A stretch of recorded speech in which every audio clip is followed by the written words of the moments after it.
Welcome to the Great Detectives of Old Time Radio.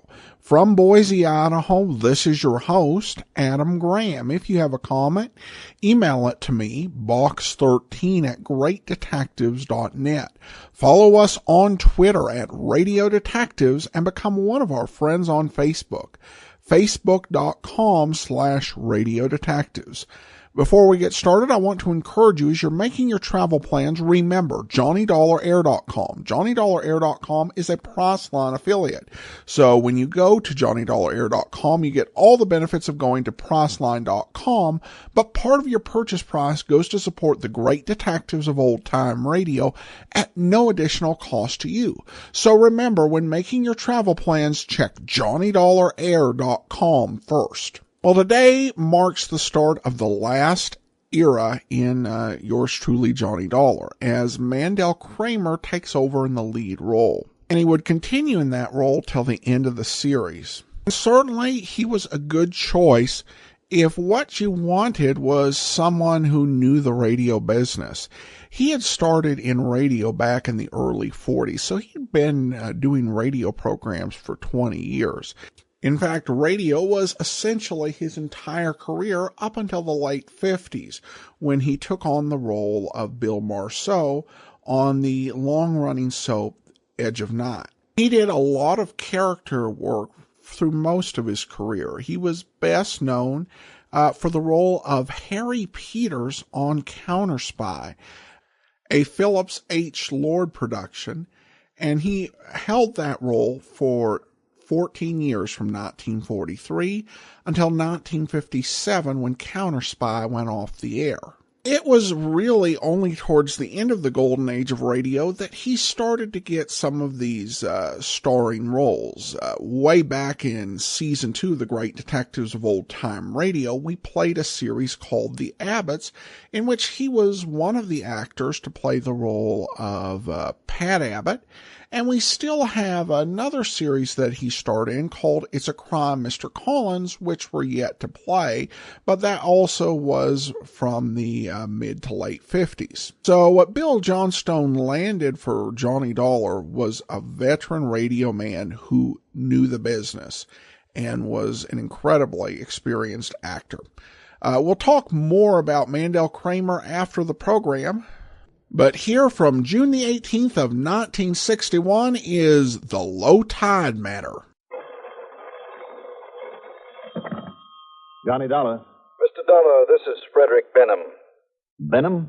That's right, a Tri-Mutual Insurance Company Limited. Oh, I see. There's a very important matter I'd like you to look into for us. I thought you always used members of your own staff. I mean, as investigators. Ordinarily, we do, Mr. Dollar. Ordinarily, any problem that might arise would be handled by one of our own men. In this case, however, unfortunately, not one of them is a fisherman. Did you say fisherman? That's right. I understand from those reports of yours that broadcast on the radio that you are a very good one. Well, I like to think so, but do you mind telling me what connection that can possibly have with an insurance problem? I would be very glad to. Shall we say at 3:30 this afternoon here in my office? Well, if it has anything whatever to do with fishing, Mr. Benham. Oh, it has, Mr. Dollar. It has. 3:30 then? Okay. I'll be there.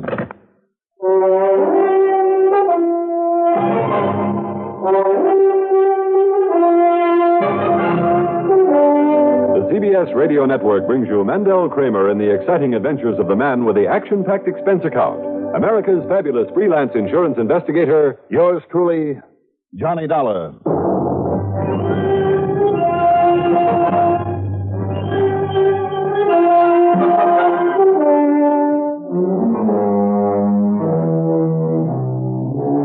Expense account submitted by Special Investigator Johnny Dollar to the Tri-Mutual Insurance Company Limited, Home Office, Hartford, Connecticut. Following is an account of expenses incurred during my investigation of the Low Tide Matter. Why kid about it? Tri-Mutual is not a company I'd ever pick to work for.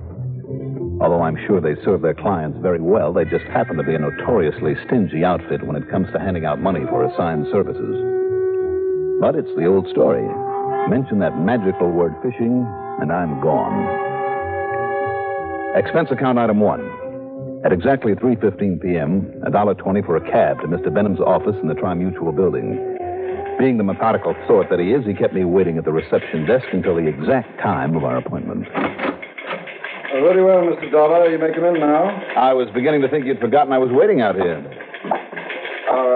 It was for 3:30, I believe. Well, then you're slipping, Mr. Benham. Slipping? Mm-hmm. According to my watch, it's nearly 3:31. Then your watch must be wrong. But come in, please. All right. Now, let's get one thing straight. Yeah? I'm freelance. That means you pay my expense account on whatever it is you want me to do. I'm fully aware of that. Also, I'll expect a fee. I'm quite familiar with your scale of fees, Mr. Dollar. Or, of course, a commission. A percentage of the actual amount of insurance involved. Of the amount saved, Mr. Dollar. All right, have it your way. I usually do. I'm sure you do. But whichever comes out largest, fee or commission, that's what I get. Okay? Yes. But now sit down. All right. I wouldn't want you to start charging us for the time taken with these, shall we say, amenities. What's it all about? The Foster Machine Tool Company, or rather, Mr. Charles Foster himself, and his junior partner, Michael Brady. They're both clients of yours? Our concern is over a partnership policy we've written for them. That will pay the survivor some $500,000 if and when the other dies. It's a lot of money. Which of them is on the sick list? Neither. But I'm seriously worried about Charles Foster. How come? He came in here the other day to ask if the policy could be canceled. I see. And, of course, I had to tell him we couldn't do that without the permission of young Brady. Mm-hmm. Why does he want to cancel? He and Brady haven't been getting along. Business hasn't been good, and he suspects Brady, who is much younger and completely and selfishly ambitious, of being responsible. Why, when Brady himself has a share in it? To ruin Foster, force him to sell out his share of the business cheap. Oh, it's been done before, I guess. Of course it has. But then Brady walked in and said he wouldn't consider cancellation of the policy for a minute. So the only trouble with Foster was that he was overworked. But what he needed was some rest and relaxation. Don't we all? I beg your pardon. No, nothing. Go on, Mr. Benham. I've tried to reach them for several days now in the hope of talking it out with them. Well, of helping them reach some amicable solution to their problem. They've refused to see you? No, not exactly. They've gone away together. Where? On a fishing trip. Look, don't knock it. It's the best way in the world I know of to get rid of troubles. Best way in the world I know of for Brady to get rid of Charles Foster. Oh, no, wait a minute. And thereby collect $500,000 insurance. Mr. Benham, aren't you jumping to conclusions just because a couple of men... You wait a minute, Dollar. You don't know these two as well as I do. I don't know them at all, but it does seem to me Perhaps that... Foster is getting old. Perhaps Brady is right in wanting that business for himself. He'd certainly make a go of it. Then what's the beef? Well, the more I think of it, the more certain I am that Brady knows only too well that the one way to get that business without its costing him anything, and $500,000 besides, is by having Foster dead. For old Foster to go on a fishing trip. Ridiculous. What's the matter with the fishing trip? Nothing. For you, or me, or Brady. But for old Charles Foster, ridiculous. Yes, you said that. And when Brady wouldn't inform me or Foster's wife or anyone else where he was taking him. Well, Dolly, you've just got to find them. Make sure that Foster gets back here safely. Now, Mr. Benham... Or if it's too late, that Brady has already done him in. That Brady is brought to justice. Well, you sure can build a mountain out of a molehill. And I tell you that if you knew those men as well as I do, Dollar, you've got to find them.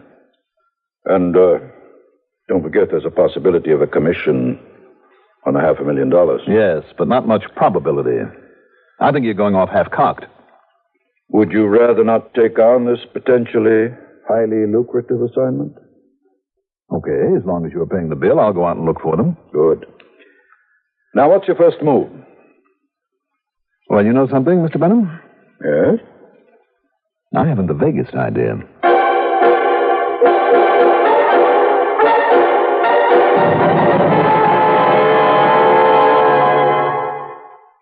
If you ever suffer a touch of arthritis or rheumatism and you've never tried Mentholatum Deep Heating Rub, you can't know how good its deep heating action can make you feel.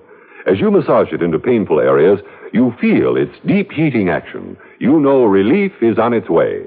Mentholatum Deep Heating Rub is an extra strong combination of active ingredients for safe, temporary relief of minor arthritic, rheumatic pain. Use greaseless, stainless Mentholatum Deep Heating Rub often.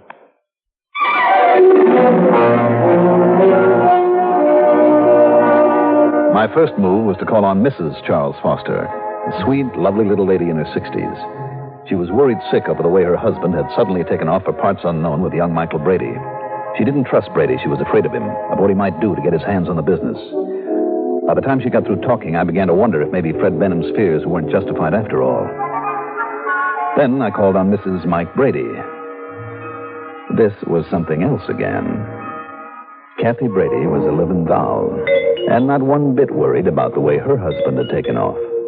Why should she be? This girl had everything. I mean, besides looks and charm and all that goes with. He'd set her up in a home that must have cost a couple of $100,000 with a couple of expensive cars, clothing, jewelry, the whole bit.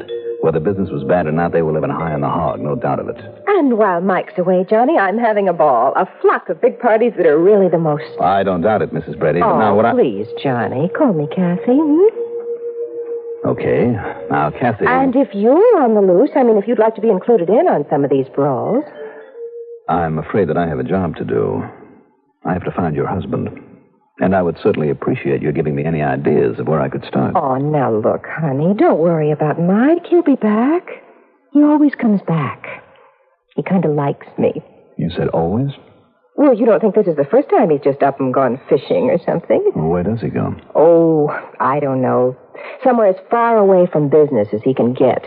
When we lived on the West Coast, he'd go up to Lake Mead or Mojave. Sometimes he even came east to Maine, New Hampshire. So, now, who knows? Tell me one thing, Kathy. Anything, Johnny. Did he usually take somebody along with him on his trips? Oh, now I get it. What? It's that old Mr. Foster, his partner, that you're worried about. Now, surely you don't think a thing like that could ever happen again. A thing like what, Kathy? I mean like that partner he had a few years ago when they went on a hunting trip to Canada and some fool with a big rifle almost killed Michael, too. The man who was then his partner was killed? Oh, poor Michael. He was so upset about it, he sold out the business. And you know, it still upsets him if I even so much as mention it to him or anybody else. But now about these parties I'm throwing while he's away. Johnny? Kathy, you're sure you don't know where they might have gone? I haven't the least idea, Johnny. Mm-hmm. But now listen, if you're free and like a lot of fun... I'm sorry, but I really have to go now. Oh? Where to, Johnny? A long, long way from here.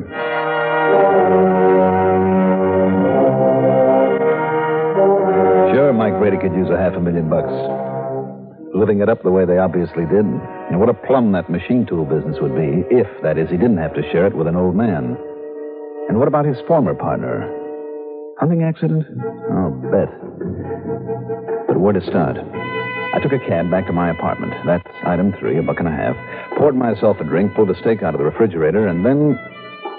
something Kathy Brady had said clicked in my head. I fairly ran to the telephone and put in a long-distance call to my old pal, Ham Pratt. Johnny, good to talk to you. Coming out to Lake Mojave for a little fishing? I don't know, Ham. Depends on your answer to a question. Fire away, Johnny. Well, this is a real shot in the dark. Have you seen or heard anything of a guy named Charles Foster? Charles Foster? Yeah, Foster. You know anything? Boy, Johnny, your shots in the dark are getting better and luckier all the time. What do you mean? Well, the police from over in Kingman and the sheriff and the coroner seem to think that a guy named Charles Foster has been in some kind of accident or something. But, Johnny, if you ask me... Just hold everything, Ham. I'll ask you in person. I'm on my way.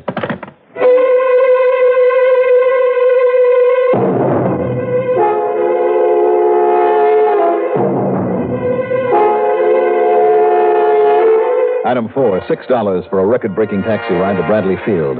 Item 5, $170.40 for a night flight to Los Angeles. Item 6, $21.10 for a plane to Las Vegas. There I got hold of a rental car. The deposit of $50 on it is item 7. Shortly after noon the next day, I was at my favorite fishing spot, Lake Mojave Resort, just above Davis Dam in the Colorado River. But I had other things in mind as I sat in the little office down by the dock and talked with Ham Pratt, the manager of the place. And the authorities have asked Mr. Brady, that was his partner, you know, have asked that Brady stay around a few days just in case. Now, let me get the whole thing straight, Ham. Go right ahead, Johnny. All right, now, Monday, that's 3 days ago, Brady and Foster hadn't been getting along too well, so each of them went fishing alone. Right. Mr. Foster went up toward the Big Basin. That's about 10, 12 miles up the lake. And Brady said he fished down below, near the dam. That's right. And nobody has any reason to believe otherwise. Nobody except you. Because of the way young Brady had been behaving, Johnny. You see, with all the people I meet running a place like this, well, I like to think I know a little something about human nature. That's the understatement of the week. Well, thank you. Then the wind came up.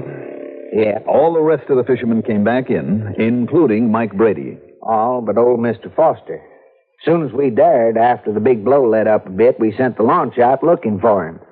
But all we found was his boat. Where? Beached on the side of the big island. You know, the one about 7, 8 miles up over on the west, the Nevada side. Could have come from almost anywhere in that much wind, though, Johnny. And there's been no sign of Foster's body. No, sir. All right. Excuse me, Johnny. It sounds like that's for me. Sure. Yes. Oh, hello, Sheriff. Oh. Yes, I see. Okay, sir. Thank you. Well, Johnny. Yeah? Sheriff says I can tell Mr. Brady it's okay, that he can pack up and leave if he wants to. Don't. Oh? Why not? Just don't tell him, Ham. Not yet. You have an idea, Johnny? Let me make a phone call. Then, if it works out the way I hope it will... You got a boat with a good outboard on it that I can borrow? Well, sure. You can take my own with a 40 horse on it. That'll be fast enough for whatever it is you're up to. That'll be fine. But first, let me have that phone. My call was to the Weather Bureau in Vegas, and they were able to tell me the exact direction of the big wind of 3 days before. Then, alone, I took off in Ham's outboard and drove some 8 or 9 miles up the eastern, the Arizona side of the lake.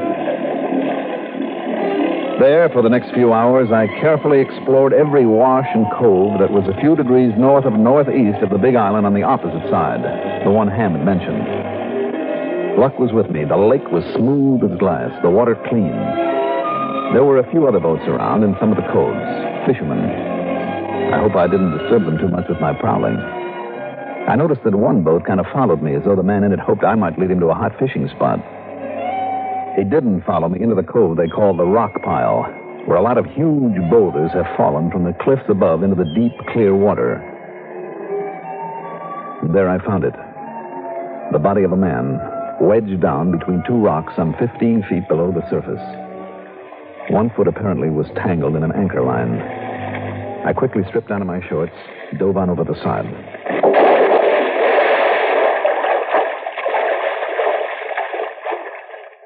2 hours later, well after dark, I quietly took the body, what was left of it, back to the resort.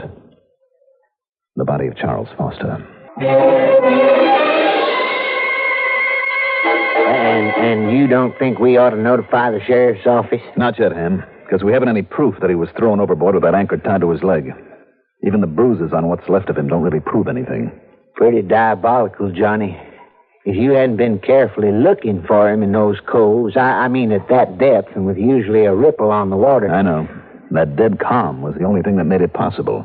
That and a little luck. And if the body had stayed there a while, nobody ever would have found him. But now look, Johnny, if what you told me is true, if all that insurance was set up to go to Brady and the business, well, now listen, you better nail him fast. Proof, Ham. Don't you see, without proof that Brady did it, and with everybody believing his alibi about being down at this end of the lake near the dam, if only there was some way to make him show his hand, something we could do that... Yeah, well? Ham, I got an idea. Believe me, Johnny, better be a good one.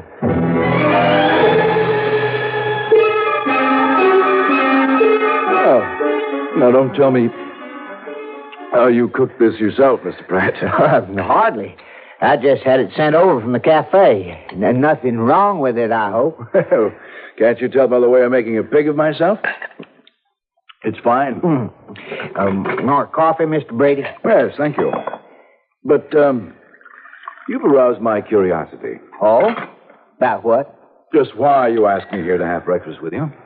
Well, with all you've been through these past few days, it seemed like the least I could do. I appreciate it.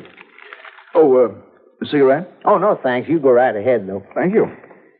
Matter of fact, The reason for all this food is I was half expecting somebody else to join us. Oh?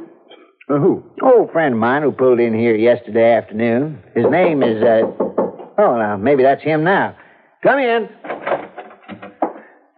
I thought you was going to have breakfast with us, too. Damn, I forgot all about it. Sorry. Well, sit down and have a cup of coffee with us anyhow. Why not? Meet Mr. Mike Brady, one of our new customers here. Hi. Mr. Brady, this is Mr. Johnny Harris. Oh? Harris? That's right. Why do you say it that way, Mr. Brady? Oh, I just thought there was something familiar about your voice, Mr. Harris. I don't believe we've ever met before. No. I guess we haven't. Coffee, Johnny? Sure. Well, Johnny, you plan to bring in a string of lunkers today? You're going to try. See, Mr. Dollar is one of our most avid fishermen, Mr. Brady. Mr. Pratt, wait a minute. Just then you called him... Yeah, I am. I thought I'd take a crack at the rock pile this morning. The rock pile, did you say? Yeah, that's right, Mr. Brady. It's a big cove about 8 miles up the lake on this side. Lots of rocks fell off a cliff and made a kind of rock pile under the water. Haven't you tried that spot yet? Why, you know that all my fishing has been down at this end of the lake, Mr. Pratt. Oh, yes. I guess you did tell me that, didn't you? It happens to be a fact. I'm sure it is. But now, look here. Didn't you introduce this gentleman as Mr. Harris, Johnny Harris? Oh, well, sure. And yet a moment ago you... Yeah, as I told you, Mr. Brady, Johnny is one of our best visiting fishermen. Mr. Pratt. But, Johnny, there's no point in your trying the rock pile today. Why not, Ham? Well, I just got word from the boys at the dam they're going to let out a lot of water. Some emergency or other down at one of the lakes below us here. Let out some of the water? Yes, sir. It'll be low tide today. I'm sorry, Johnny. Oh, so am I. Well... how much do they drop the water in this lake, Mr. Pratt? The way I understand it, may go down as much as 20 feet. 20 feet? What's the matter, Mr. Brady? Why, nothing. Nothing at all. But now, excuse me, gentlemen, there are some things I have to do. Oh, now, Mr. Brady, I thought you was going fishing, too, this morning. Yes, I am. Thanks very much for the breakfast. Wait a minute, Brady. Why don't you go out with me? I'd rather go alone, thank you. Well, we could at least try the rock pile until the water gets too low up there. No, excuse me, I'll see you later on. What's the hurry? I tell you I want to go fishing. Oh, no, you don't. I beg your pardon? You want to be sure of getting up to that rock pile before I do. What are you talking about? So that you can move the body of your partner, the man you murdered, out of that cove before somebody else sees it. What are you talking about? Get it out of there and hide it somewhere else. You're crazy. Because you know it'll be a dead giveaway. No. You know the bruises on it will show how you murdered him, how you tied the anchor line around his leg to make him sick, to get your hands on the insurance, $500,000 worth. Get your hands on the business that he's left behind. Can you deny that, Brady? No, I can't. Any more than you can deny who you really are. Mr. Johnny Dollar. That's right. Insurance investigator. Right again. Well, it's too bad. It's too bad for you. Too bad that you caught up with me. Do you see this? Now, put away that gun, Mr. Brady. You see, you give me no choice now, Dollar. And I'm sorry, Mr. Pratt, but the same goes for you. Don't be ridiculous, Brady. Ridiculous or smart? Surely you don't think you can get off a shot with that thing before I can draw my own gun. Dollar? For instance, like this. Oh, no. Ooh, Johnny, that took a lot of nerve. Nerve? Damn, I was scared to death. What? I guess I never qualify for a part on Gunsmoke.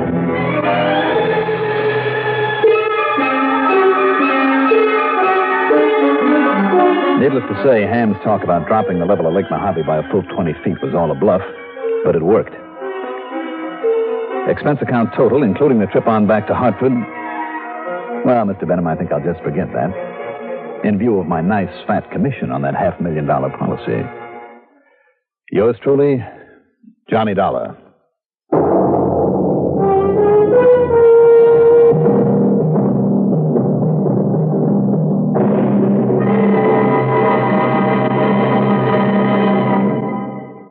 Now, here is our star to tell you about next week's story. Next week, somebody takes a crack at the perfect crime, and with pretty exciting results. Join us, won't you? Yours truly, Johnny Dollar.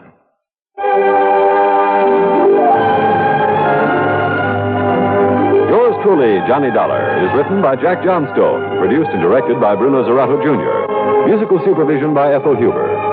The role of Johnny Dollar was played by Mandel Kramer. Also heard in our cast were Santos Ortega as Frederick Benham, Terry Keane as Kathy, Bernard Grant as Brady, Bob Dryden as Ham Pratt. Be sure to join us next week, same time, same station, for another exciting story of yours truly, Johnny Dollar. Art Hannes speaking. Hi, this is Arthur Godfrey, and I'll be back on Monday with tales like this one. They sparkle, they bubble, they're gonna get you in a whole lot of trouble. You're overworking them. There's danger lurking in their eyes. Let me hear you go, Richard. On Monday's Arthur Godfrey Time with Richard Hayes, Dick Hyman and the orchestra, and yours truly, John Philip Sousa. That's right, Arthur Godfrey, every weekday on these stations of the CBS Radio Network.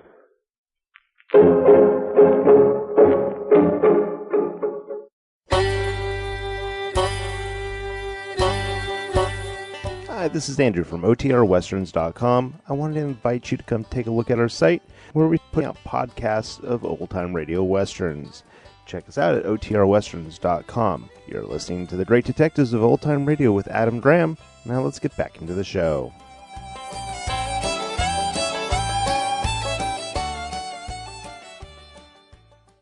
Johnny's inquisition of the insurance agent who called him in was a bit weird, though we've heard that before on Johnny Dollar. You know, Jack Johnstone still writing the scripts. It just seems to me that if you are hired by someone you don't really know, and they tell you that another person you don't really know intends to murder yet another person you don't know, maybe rather than assuming they're being rash, just say, well, what makes you think that? And hear out their answer.